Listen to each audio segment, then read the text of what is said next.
Hello everyone, ఎలా ఉన్నారండి? అందరూ బాగున్నారా? సో ఇప్పుడంతా పండగ సీజన్ కదండి, దసరా దివాళీ ఇవన్నీ 1 by 1 వస్తాయి. సో ఇప్పుడు ఈ వీడియోలో నేను మనం దేవుడికి యూస్ చేసే ఐటమ్స్ అంటే పూజా సామాగ్రి ఉంటుంది కదా, ఏదర్ కాపర్ కానీ బ్రాస్ కానీ ఇలాంటివి మనం క్విక్గా త్వరగా ఎలా క్లీన్ చేసుకోవాలని కొన్ని టిప్స్ చెప్తానండి. ఇప్పుడు ఈ అమ్మవారి దీపం చూసారా, మొత్తము జిడ్డు పట్టేసి కొంచెం గ్రీజీగా ఉంది. ఇవన్నీ నేను మీకు ఎలా క్లీన్ చేయాలనేది కొన్ని టిప్స్ చెప్తాను. సో యాక్చువల్లీ మీకు చూపిద్దామని కొంచెం క్లీన్ చేయకుండా కొన్ని రోజులు పక్కకు పెట్టానండి. నేను వేరే సామాగ్రి యూజ్ చేశాను పూజ కోసము. సో మన ఫస్ట్ టిప్ వచ్చేసి కొంచెం ఇలాగా చింతపండు తీసుకుంటున్నాను. దాంట్లో వేడినీళ్ళు వేసి ఒక 10 నిమిషాలు నానబెడతాను. సో ఈ వేడినీళ్ళు వేయటం వల్ల మనకి త్వరగా చింతపండు కొంచెం మెత్తబడుతుంది.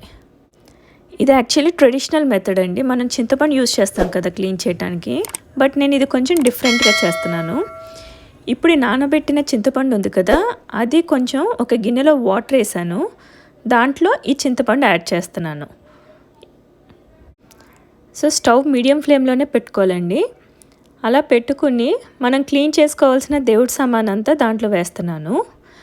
మనం చిన్న చిన్న ఐటమ్స్ ఉంటాయి చూడండి, కొంచెం డిజైన్ వర్క్ ఎక్కువ వచ్చిన దియాస్ కానీ, లేకపోతే కొంచెం క్లీనింగ్ కష్టం ఉన్నవి ఇలా క్లీన్ చేసుకుంటే చాలా చక్కగా క్లీన్ అవుతాయి. కొంచెం వాటర్ మనకి బాయిలింగ్ పాయింట్కి వచ్చాక కొంచెం వెనిగర్ యాడ్ చేస్తున్నానండి, వైట్ వెనిగర్. మీరు మధ్యలో అటు ఇటు ఫ్లిప్ చేసుకుంటూ ఉండాలండి, ఎందుకంటే అన్ని వైపులా క్లీన్ అవ్వాలి కదా. చూసారా, క్లీనింగ్ ప్రాసెస్ స్టార్ట్ అయింది. ఆ షైన్ కూడా కనిపిస్తుంది మనకి. ఒక ఆక్సిడేషన్ ప్రాసెస్ స్టార్ట్ అయ్యి మనకి క్లీనింగ్ అనేది అవుతుందండి, బ్రాస్ కానీ కాపర్ ఐటమ్స్ కానీ. సో ఇలాగ ఒక 10 minutes బాయిలింగ్ వాటర్లో క్లీన్ చేసుకుంటే సరిపోతుందండి. తర్వాత మామూలు చల్లటి నీటిలోకి షిఫ్ట్ చేసేస్తున్నాను. మళ్ళీ ఎక్కువసేపు బాయిల్ చేయకూడదండి. ఎక్కువసేపు బాయిల్ చేస్తే మళ్ళీ కలర్ మారిపోతుంది, రెడ్ కలర్లోకి వచ్చేస్తాయి బ్రాస్ ఐటమ్స్ అన్నీ. అండ్ అదే వాటర్ నేను మళ్ళీ ఇంకో కొన్ని ఐటమ్స్ క్లీనింగ్ కూడా యూస్ చేస్తున్నాను second time. So normal water తోటి చక్కగా వాష్ చేసేసుకుని వెంటనే ఒక క్లాత్ కానీ టిష్యూ తోటి కానీ తుడిచేసుకోవాలండి. లేకపోతే ఆ తడి మరకలు అనేవి ఉండిపోయి మనకి అవి మార్క్స్ కింద ఉండిపోతాయి. చూసారు ఎంత మంచి షైన్ వచ్చిందో. మన అమ్మవారి దీపం కూడా చూడండి, అప్పటికిప్పటికి ఎంత చేంజ్ వచ్చిందో. And next coming to second tip. ఇప్పుడు ఈ సెకండ్ టిప్ కోసము నేను ఈక్వల్ క్వాంటిటీస్లో మన గోధుమ పిండి ఉంటుంది కదా, atta flour and salt, white vinegar, ఇవన్నీ ఈక్వల్ క్వాంటిటీస్లో మీరు ఎంత తీసుకుంటే అన్నీ సమానంగా తీసుకుని కలుపుకోవాలి. అండ్ ఈ టిప్కి కూడా మన ఇత్తడి కానీ రాగివి కానీ ఐటమ్స్ చాలా బాగా క్లీన్ అవుతాయండి. ఇప్పుడు దీంట్లో నేను కొంచెం నిమ్మకాయ రసం కూడా పిండుకున్నాను. ఇలాగ బాగా మిక్స్ చేసుకుని నేను ఇప్పుడు మనకి రాగి చెంబు ఉంటుంది కదా, అది క్లీన్ చేసుకుంటున్నాను. అండ్ నేను దేవుడి సామాన్ క్లీన్ చేసుకోవటానికి ఒక కొత్త బ్రష్ పెట్టుకుంటానండి పక్కకి. ఆ బ్రష్ తోటే క్లీన్ చేస్తాను.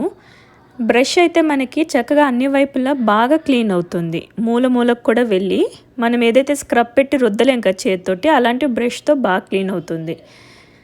అండ్ అంతేనండి, చక్కగా స్క్రబ్బింగ్ చేసుకుని క్లీన్ చేసుకుంటే మన రాగి చెంబు క్లీన్ అయిపోయింది మంచి షైనింగ్ తోటి. And next coming to third tip. ఈ టిప్ కోసం నేను బేకింగ్ సోడా యూస్ చేస్తున్నాను. 2 spoons ఆఫ్ బేకింగ్ సోడాలో 1 spoon off white vinegar add చేస్తున్నాను. సేమ్ మనం ఇందాక యూస్ చేసాం కదా, అదే వెనిగర్ అండి, వైట్ వెనిగర్. అది యాడ్ చేసి పేస్ట్ లాగా మిక్స్ చేసుకోవాలి. ఇప్పుడు ఈ పేస్ట్ని మనం క్లీన్ చేయాల్సిన ఐటమ్స్ మీద మొత్తము చక్కగా అప్లై చేసుకోవాలి. చేతోటి కానీ బ్రష్ తోటి కానీ మీ వీలుని బట్టి.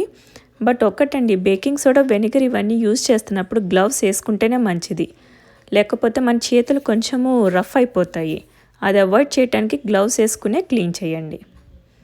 ఇలాగ మొత్తం అప్లై చేసి ఒక 10 నిమిషాలు పక్కన పెట్టేసేయాలి. అండ్ ఒక 10 నిమిషాల తర్వాత వీటిని ఒకసారి స్క్రబ్బింగ్ చేసేసుకుని చక్కగా నార్మల్ వాటర్లో క్లీన్ చేసేసుకుంటే మన బ్రాస్ ఐటమ్స్ క్లీన్ అయిపోతాయండి. కాపర్ కూడా క్లీన్ చేసుకోవచ్చు ఇదే విధంగా, చక్కగా మంచి షైనింగ్తో క్లీన్ అవుతాయి. అండ్ నెక్స్ట్ ఫోర్త్ టిప్, నాకు తెలిసి ఇది అందరికీ తెలిసే ఉండాలండి. మనం రోజు యూజ్ చేసే టూత్పేస్ట్. చక్కగా టూత్పేస్ట్ తోటి కూడా మన ఇత్తడి సామాన్ చక్కగా క్లీన్ చేసుకోవచ్చు అండి, మంచి షైన్తో క్లీన్ అవుతాయి. టూత్పేస్ట్ని ఇలాగా స్క్రబ్ కింద యూజ్ చేసుకుని క్లీన్ చేసేసుకోవచ్చు. ఒకసారి ట్రై చేసి చూడండి, మీరే ఆశ్చర్యపోతారు ఎంత బాగా క్లీన్ అవుతాయా అని. And last but not the least మనందరికీ తెలిసిన పీతాంబరి పౌడర్ అండి. ఇది మనకు అన్ని మార్కెట్స్లో దొరుకుతుంది. చక్కగా పీతాంబరి పౌడర్ తోటి కూడా మనం మన దేవుడి సామాగ్రి అంతా కాపర్ కానీ బ్రాస్ ఐటమ్స్ అన్నీ చక్కగా క్లీన్ చేసుకోవచ్చు. సో అలా నాకు తెలిసిన కొన్ని టిప్స్ మీతో షేర్ చేసుకున్నాను. మీకు కూడా ఏమైనా తెలిస్తే నాకు కూడా తప్పకుండా చెప్పండి, నేను కూడా ఫాలో అవుతాను. కింద కామెంట్స్లో రాయండి, ఆర్ఎల్స్ నా ఇన్స్టాగ్రామ్ లింక్ ఉంది, దాంట్లో కూడా మీరు మెసేజ్ చేయొచ్చు. సో హోప్ మీకు ఈ వీడియో నచ్చుంటుందని అనుకుంటున్నాను. నచ్చితే లైక్ చేయండి అండ్ ఫస్ట్ టైం చూస్తున్న వాళ్ళు సబ్స్క్రైబ్ చేసుకోండి. మళ్ళీ నెక్స్ట్ వీడియోలో కలుద్దాము. Thank you for watching. Stay home, stay safe. Bye.